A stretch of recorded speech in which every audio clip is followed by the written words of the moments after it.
করলে বাংলাদেশ শক্তিশালী হবে।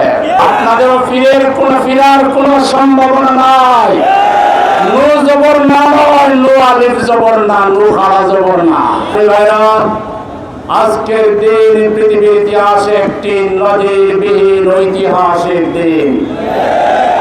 পৃথিবীর ইতিহাসে কোন স্বৈর শাসকের বিরুদ্ধে, ফ্যাসিবাদের বিরুদ্ধে মা তার কোলের সন্তানকে সাথে নিয়ে শাহাদাতের অমীয় সুধা পান করে শিশু থেকে বৃদ্ধ, ছাত্র থেকে শ্রমিক, আবার বৃদ্ধ বনিতার এরকম জীবন দেওয়ার ইতিহাসে পৃথিবীতে ইউনিক। আমাদের ছাত্ররা ন্যায্য অধিকারের স্লোগান তুলেছিল, আর আমাদের কুখ্যাত স্বৈর শাসক শেখ হাসিনা 18 কোটি মানুষকে তিনি রাজাকার অভিধায়ে অভিহিত করলেন, যার পরিণাম তাকে পৃথিবীর ইতিহাসের সবচাইতে লাঞ্ছিত, অপমানিত হয়ে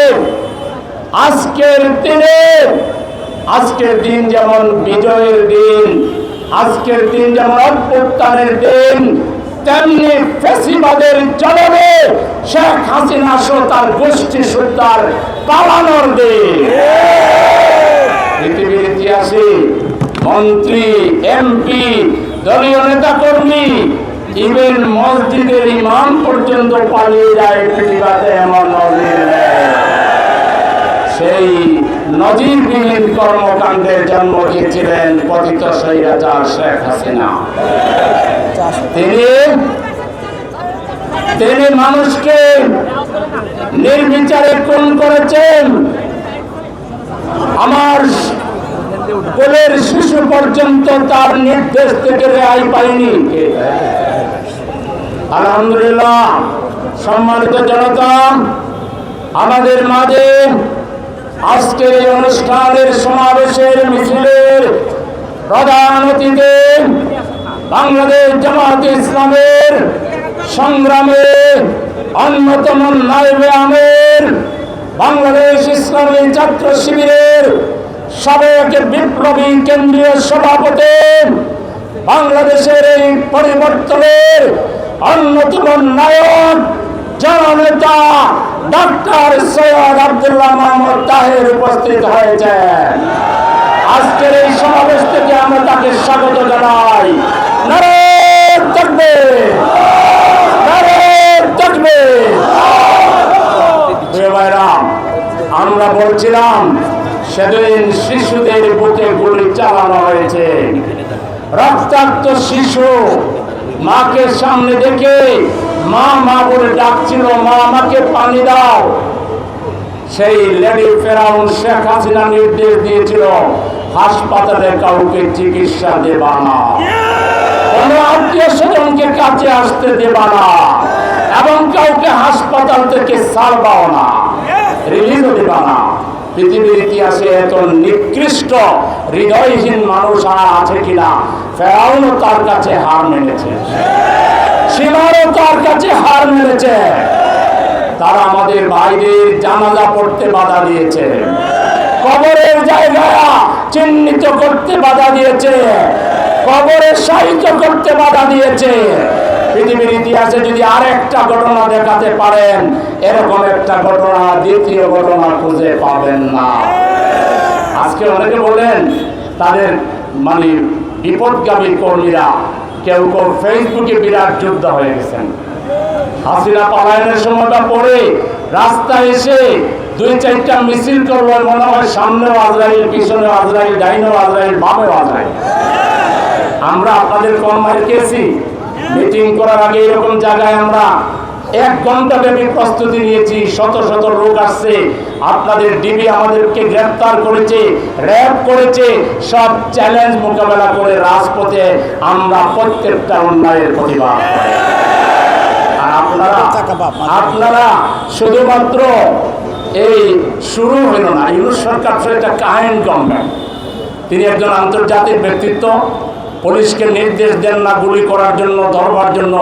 এই চান্সে 2-4 জন 10 জন মিলে যে বাহির হন, মনে হয় যেন আজরাইলও আপনাদেরকে দেখে লজ্জা পায়, শয়তানও আপনাদেরকে দেখে লজ্জা পায়।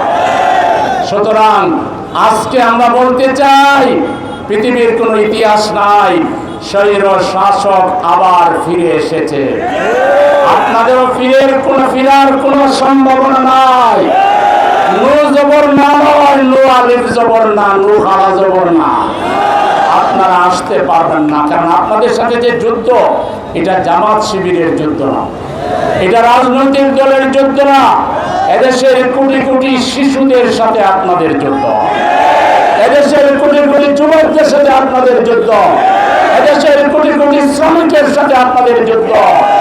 আগামী 50-100 বছর শ্রমিকরা, শিশুরা, যুবকরা তারা যে রক্ত দিয়েছে এটা বলবে না। আপনারা আসার চেষ্টা করলে বাংলাদেশ শক্তিশালী হবে। আপনারা জুলাই অভ্যুত্থান কি দেখেছেন, এটা কত প্রকার কি কি আসলে বিমানবন্দরে আমরা আবার কোনো লোকাই ছোটাই যদি আসে আমরা দেখাই দিব ইনশাআল্লাহ, ঠিক না? সুতরাং আমাদের ভাইদের রক্তের দাগ এখনো শুকায় নাই। আপনাদের কোনো ক্ষমা বাংলাদেশে নাই, কোনদের কোনো ক্ষমা হতে পারে না।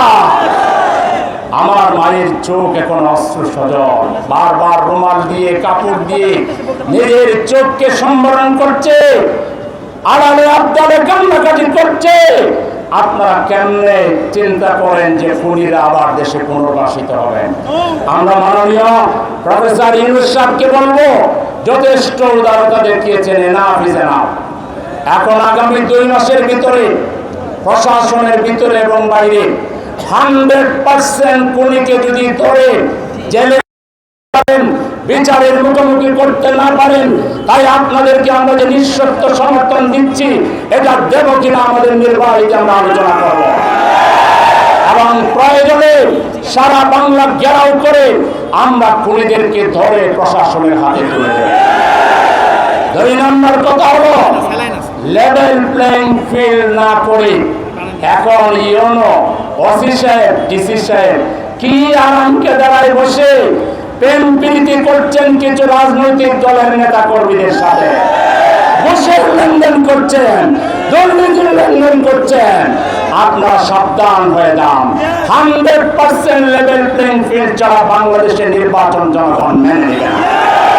এই চঞ্চলিত দরবাজ প্রশাসনের লোকদেরকে রাঙ্গামাটি এবং খাগড়াছড়িতে পাঠিয়ে ওখানে তাদেরকে আবদ্ধ করে রাখা হবে, ওরা মুক্ত বাতাসেও থাকতে পারবে না।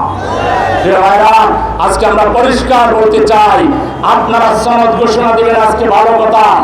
জনপ্রত্যাশার বিরুদ্ধে কোন শব্দ লাইন যদি থাকে, আমাদের নেতা ডাক্তার আব্দুল্লাহ মোহাম্মদ তাহের কালকে বলেছেন, আমরা কোনোভাবে সেটা মেনে নেব না।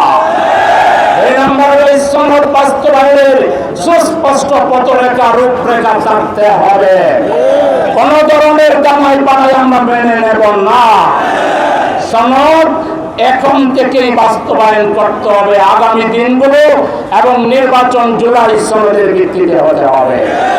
খুনিদের বিচার দৃশ্যমান করতে হবে এবং প্রবাসীদেরকে ভোটাধিকার দিতে হবে।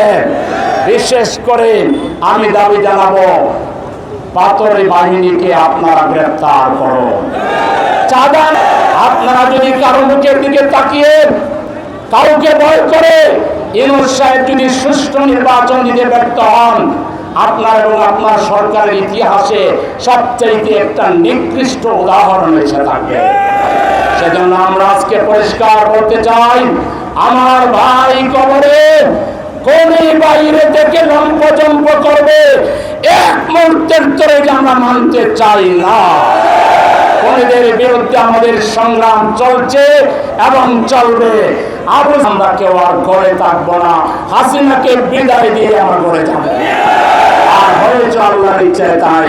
সুতরাং আগামী দিনে জামাতকে যারা অপরাজনীতি করেন, দিল্লির ভাষায় কথা বলেন, আধিপত্যবাদের ভাষায় কথা বলেন, হাসিনার ভাষায় কথা বলেন, তারা হাসিনার দূষর হিসাবে চিহ্নিত।